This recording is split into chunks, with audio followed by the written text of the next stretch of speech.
Pessoal, voltando, primeira questão. No campo da ética profissional, um código de valores capaz de guiar a conduta do homem em suas respectivas escolhas e decisões, permitindo o julgamento do certo ou do errado, do bem ou do mal, é denominado, olha só, um código de valores, né, que prescreve a ação da pessoa, né, o que é certo, o que é errado.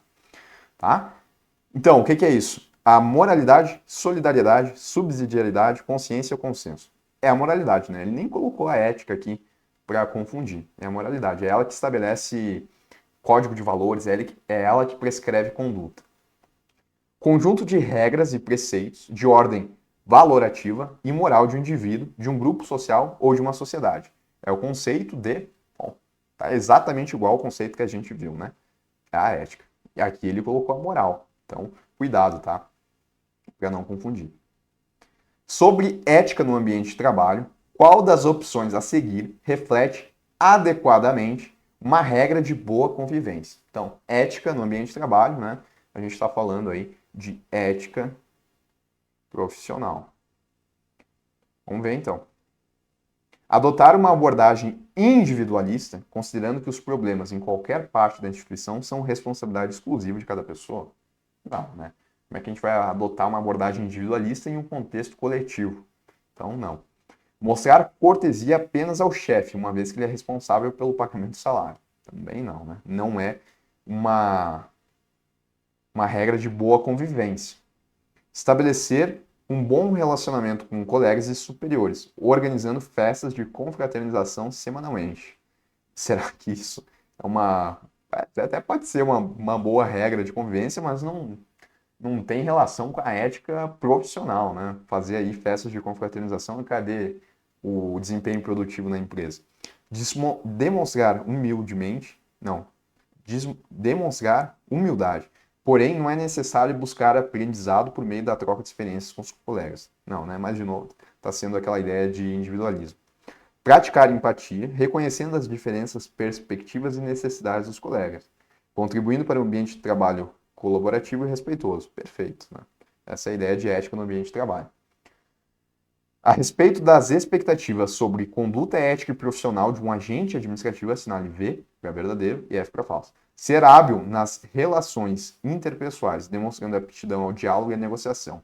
Isso, né, é uma conduta ética e profissional de um agente administrativo? Ser hábil nas relações interpessoais e demonstrar aptidão ao diálogo e à negociação? Com certeza.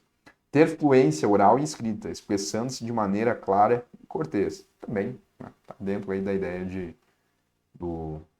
uma conduta ética profissional. Estar aberto à aprendizagem de novas competências, apresentando flexibilidade e capacidade de adaptação. Também, né? Tudo, acho que muito tranquilo aí. Considerando a ética no serviço público, assinale a alternativa correta. A moral representa uma abordagem sobre as constantes morais, ou seja, refere-se ao conjunto de valores e costumes mais ou menos permanente no tempo e no espaço. Está falando então aqui, está dando a ideia, né, de que a moral ela é universal.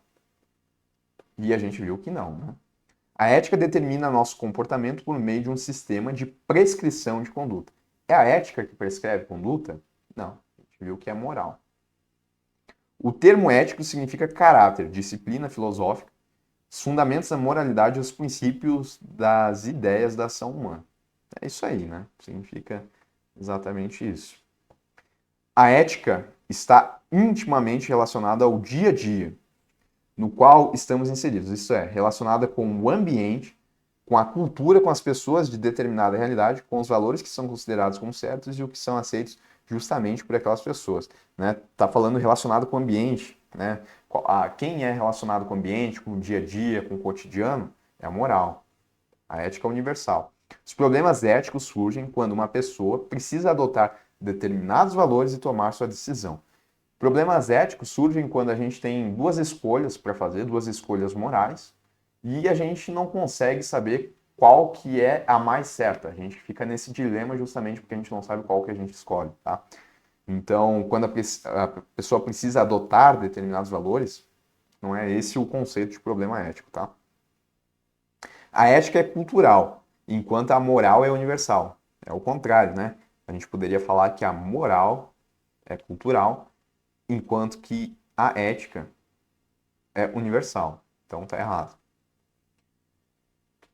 Parte importante do planejamento tributário consiste na definição do regime de tributação que é mais vantajoso. Essa daqui veio errado, pessoal. Essa daqui acabou ficando nos slides. Vamos cortar fora. Aí. Depois eu ajusto lá nos slides.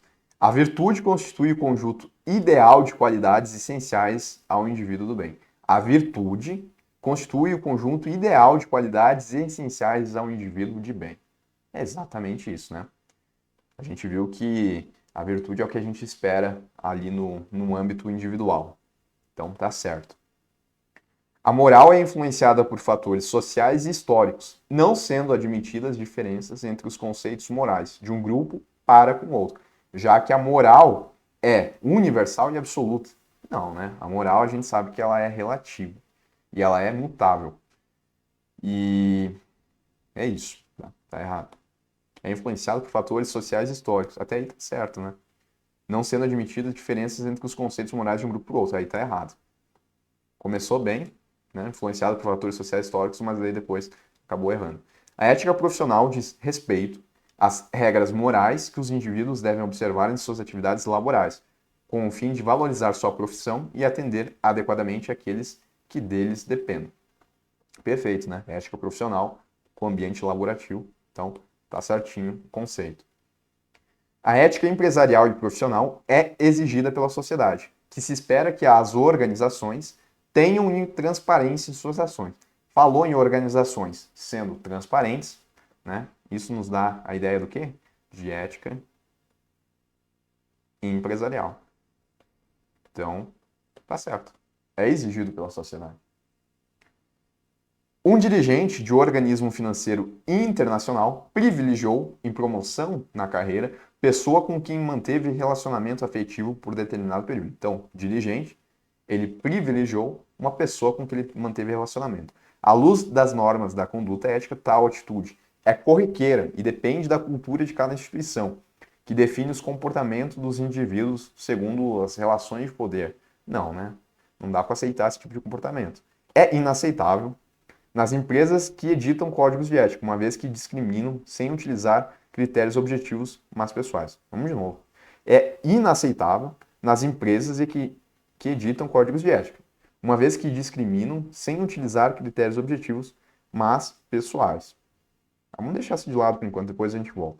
É aceitável, mesmo quando existe um código de ética, porque os dirigentes das instituições financeiras são livres para promover quem queira. Está errado.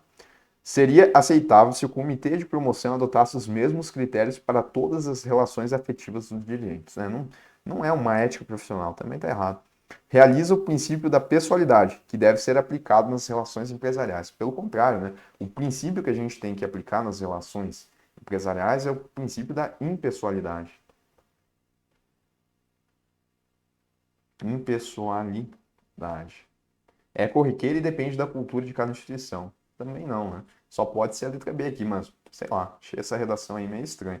É inaceitável nas empresas que editam códigos de ética, perfeito. Uma vez que discriminam sem utilizar critérios objetivos, mas pessoais. Eu não entendi o que ele quis dizer aqui no final, tá? Mas, enfim. A resposta aí é a letra B, porque as outras a gente tem certeza que estão erradas. Dentre as situações abaixo enumeradas, qual caracteriza, ó, de novo, da mesma banca, vamos ver o que vem. Dentre as situações abaixo enumeradas, qual caracteriza comportamento adequado de acordo com a ética empresarial e profissional? Então, comportamento adequado de acordo com a ética empresarial e profissional. O contador da empresa omitiu dados contábeis para que o lucro da empresa fosse considerado como previsto pelo mercado financeiro. Por favor, né? O presidente de uma instituição financeira recebeu da empresa, com quem a instituição mantém negócios implementados, pagamentos de viagens e de hospedagem em hotéis luxuosos no exterior. Também não, né? O diretor-presidente da empresa cobrava comissões de todas as empresas que firmavam contratos com aquela que era por ele dirigida. Cobrava comissões de todas as empresas que firmavam contratos com aquela que era por ele dirigida. Então, né, conflito ético. Ele estava utilizando aí empresas que eram geridas, que eram dirigidas por ele. Os membros da diretoria de uma empresa, em busca de lucro maior, procederam à reorganização da empresa com corte de empregos ocupados por empregados que não produziam adequadamente. Os membros da diretoria de uma empresa, em busca de lucro maior, procederam à reorganização da empresa com corte de empregos ocupados por empregados que não produziam adequadamente. Eu acho que é isso. Isso não está errado, né? Os membros de uma diretoria de uma empresa, em busca de lucro maior, procederam à reorganização da empresa com corte de empregos ocupados por empregados que não produziam adequadamente. Estava fazendo uma reestruturação da empresa, né? Em busca de lucro maior, e fez o corte daqueles empregados que não estavam produzindo adequadamente. Então, não vejo erro aí. Um dos gerentes da empresa, W, contratou para prestar serviços vultosos uma empresa vinculada a parente de sua esposa, sem cotação de preço. Então, né, de novo aí, conflito ético.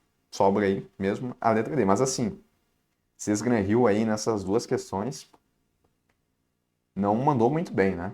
Nessas duas questões aí de ética eu não achei muito legal. Mas é isso aí, tá, pessoal? Encerra mais uma aula.